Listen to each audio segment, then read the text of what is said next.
Hello everyone, today I will discuss some terms that you will encounter while studying biological classification or other chapters in biology. So firstly, eukaryotes and prokaryotes. Okay, so usually when you study a cell, एक cell आप पढ़ते हो उसके अंदर nucleus होता है, nucleus के अंदर डीएनए पड़ा होता है हर एक सेल के।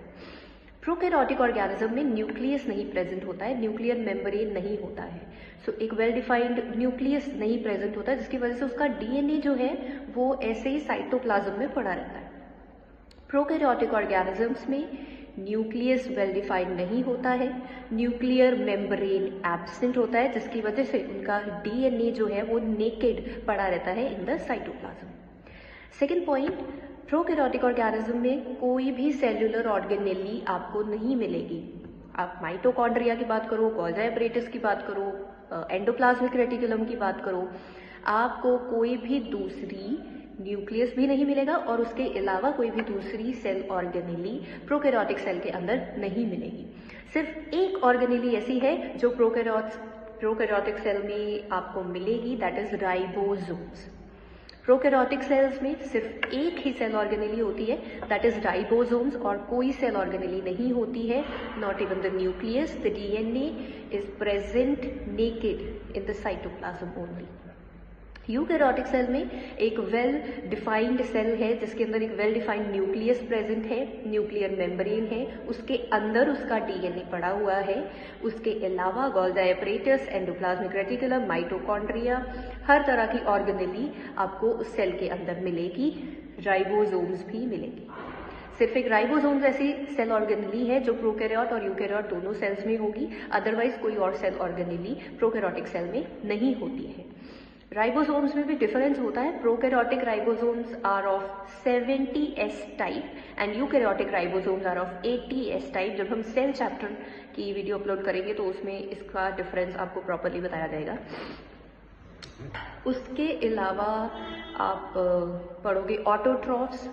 ऑटोट्रॉफ्स वो ऑर्गेनिजम्स होते हैं जो खुद अपना खाना बना सकते हैं, जैसे प्लांट्स। वो दो तरह के हो सकते हैं, फोटो ऑटोट्रॉफ्स अगर वो लाइट का यूज करके अपना खाना बना रहे हैं, और केमी ऑटोट्रॉफ्स अगर वो कुछ केमिकल्स का यूज करके अपना खाना बना रहे हैं। ठीक है। हेटेरोट्रॉफ्स वो ऑर्गेनिज्म होते हैं जो किसी ना किसी तरह दूसरे ऑर्गेनिज्म पे डिपेंडेंट है अपने खाने के लिए, वो खुद खाना नहीं बना सकते हैं, इनको हम हेटेरोट्रॉफ्स बोलते हैं।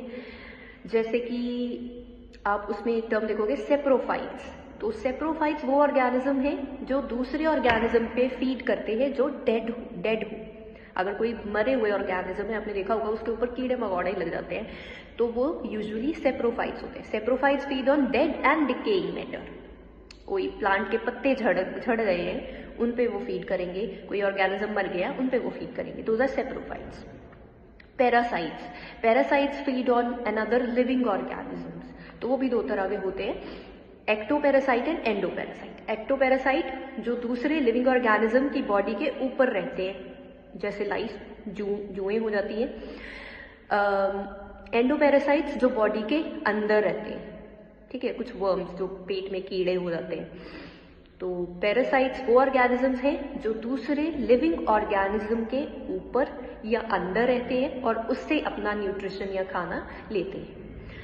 उसके अलावा सिम्बायोटिक पढ़ोगे आप वर्ड शायद बायोलॉजिकल क्लासिफिकेशन में। वो ऑर्गेनिज्म जो दूसरे ऑर्गेनिज्म के साथ बहुत ही क्लोज एसोसिएशन में रह रहा है और उससे अपना खाना दे रहा है और बदले में उसको कुछ दे रहा है।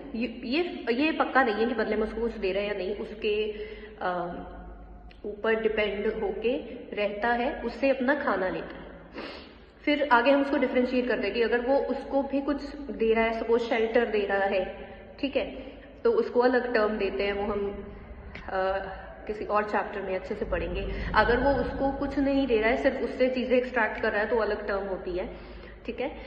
सिम्बायोटिक वर्ड तब यूज होता है जब दो अलग तरह के ऑर्गेनिज्म एक दूसरे के साथ ऑर्गेनाइजेशन में रह रहे हैं और बेनिफिट कर रहे हैं। फॉर एग्जाम्पल लाइकन्स बहुत जरूरी एग्जाम्पल है, इसी चैप्टर में आप पढ़ेंगे। It is a symbiotic association between fungi and algae. Algae उसको फूड प्रोवाइड करती है और फंजाई उसको रहने के लिए शेल्टर प्रोवाइड करती है। इसके अलावा अगर आप नीट का एग्जाम अटेम्प्ट कर रहे हैं, आपको नहीं समझ आ रहा कि क्वेश्चन किस बारे में है, तो कुछ ऐसी छोटी छोटी टर्म्स होती हैं कि अगर आपको वो पता हो कि इसका मतलब ये है, तो आप रिलेट कर लेते हो कि अच्छा शायद ये यही पूछ रहा है। जैसे कि अगर कार्डियक वर्ड उसमें कहीं आया है, उससे रिलेटेड है, तो मतलब वो हार्ट से रिलेटेड कोई बात कर रहा है। अगर वो करेनियल वर्ड है तो ऑब्वियसली वो कुछ ब्रेन या ब्रेन की बोन से रिलेटेड बात कर रहा है। स्पाइनल नर्व है तो वो स्पाइनल कॉर्ड से रिलेटेड बात कर रहा है। हिपेटिक वर्ड है तो वो लिवर के रिलेटेड बात कर रहा है। रीनल वर्ड है तो वो किडनी के रिलेटेड बात कर रहा है। तो इतना थोड़ा सा लिंक करना आना चाहिए। उससे क्या होता है, क्वेश्चन थोड़ा सा अटेम्प्ट करना ईजी हो जाता है, आपको सोचना किस तरफ है वो आपको पता चल जाता है। इसके अलावा एयरोबिक एंड एनारोबिक रेस्पिरेशन, तो अगर रेस्पिरेशन जो हो रही है वो ऑक्सीजन की प्रेजेंस में हो रही है तो वो एयरोबिक रेस्पिरेशन है। अगर वो ऑक्सीजन की एब्सेंस में हो रही है तो वो एनारोबिक रेस्पिरेशन है। फर्क क्या है कि ऑक्सीजन की प्रेजेंस में होगी तो जो प्रोडक्ट्स बनेंगे ना वो अलग बनेंगे, अगर वो ऑक्सीजन की एब्सेंस में होगी तो जो प्रोडक्ट्स बनेंगे वो अलग बनेंगे, पर एनर्जी दोनों में मिलेगी। जैसे आपको भागते भागते कुत्ता पड़ गया, आप तेज भागने लगे तो ऑक्सीजन की कमी आनी शुरू हो जाती है, क्योंकि नॉर्मली जिस रेट पे आपकी बॉडी ऑक्सीजन इनहेल कर रही थी और सारा काम कर रही थी, एकदम से वो रेट इंक्रीज हो गया, उतनी अवेलेबिलिटी नहीं है। एनर्जी आपको तब भी मिल जाएगी, भाग आप तब भी रहे हो, एनर्जी है आपके पास भागने की, बट जब आप रुकोगे तो लैक्टिक एसिड जो है वो एक्यूमुलेट हो जाएगा, तो क्रैम्प्स पड़ जाते हैं लेग्स में। तो जो बाय प्रोडक्ट बनते हैं, जो प्रोडक्ट बनते हैं ऑक्सीजन की प्रेजेंस में या ऑक्सीजन की एब्सेंस में, वो डिफर करते हैं। एटीपी दोनों में बनता है, तो अगर ऑक्सीजन की प्रेजेंस में रेस्पिरेशन है तो इट इज एयरोबिक रेस्पिरेशन, अगर ऑक्सीजन की एब्सेंस में रेस्पिरेशन है तो इट इज एनारोबिक रेस्पिरेशन। उसके अलावा अगर बहुत जनरल टर्म्स है, यूनिसेल्युलर ऑर्गेनिज्म है तो मतलब वो ऑर्गेनिज्म की बॉडी एक ही सेल से बनी है, उस एक ही सेल में सारी कैपेबिलिटी है कि वो रेस्पिरेशन भी करवा रहा है, एक्सक्रीशन भी करवा रहा है, वो रिप्रोडक्शन भी करवा रहा है और वो सर्कुलेशन भी करवा रहा है। जो भी रिक्वायरमेंट है लाइफ को चलता रखने के लिए, उस ऑर्गेनिज्म को जिंदा रखने के लिए, वो एक ही सेल केपेबल है करवाने के लिए। मल्टी सेलुलर ऑर्गेनिजम्स की बॉडी जो है वो एक से ज़्यादा सेल से बनी होती है, तो सारे सेल्स आपस में मिलजुल के काम करते हैं उस ऑर्गेनिज्म की बॉडी को वर्क करता रहने के लिए। उसके अलावा आप बायोलॉजिकल क्लासिफिकेशन में पढ़ोगे बॉडी ऑर्गेनाइजेशन, तो आप पढ़ोगे कहीं कि सेलुलर ऑर्गेनाइजेशन है, टिश्यू ऑर्गेनाइजेशन है, ऑर्गन लेवल ऑर्गेनाइजेशन है। तो उसका एक्चुअली मतलब क्या है, अगर सेल्यूलर लेवल ऑफ ऑर्गेनाइजेशन है तो मतलब अलग अलग सेल्स जो है उनको अलग अलग काम प्रोवाइड किया गया है। अगर तो यूनिसेल्युलर है तो एक सेल सारा काम कर रहा है, अगर मल्टी सेल्युलर है but cellular level of organisation है तो मतलब कि सेल्स काम कर रहे हैं। एक सेल का काम एक्सक्रीटरी है, एक्सक्रीटरी रोल प्ले कर रहा है, वो एक्सक्रीशन में काम कर रहा है, एक सेल जो है वो रेस्पिरेशन में काम कर रहा है, इस तरह से काम उन्होंने बांटा हुआ। अगर टिश्यू लेवल ऑफ ऑर्गेनाइजेशन है तो मतलब टिश्यू क्या होता है, ग्रुप ऑफ सेल्स, बट ऐसे सेल्स का ग्रुप जिनका स्ट्रक्चर और फंक्शन सेम है, ठीक है, ऐसे सेल्स का ग्रुप है जिनका स्ट्रक्चर और फंक्शन सेम है।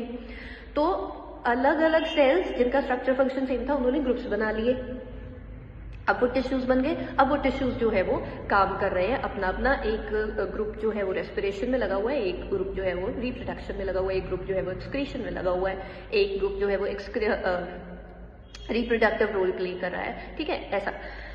उसके बाद अगर ऑर्गन लेवल आ गया, ऑर्गन क्या है, टिश्यूज का ग्रुप, ठीक है।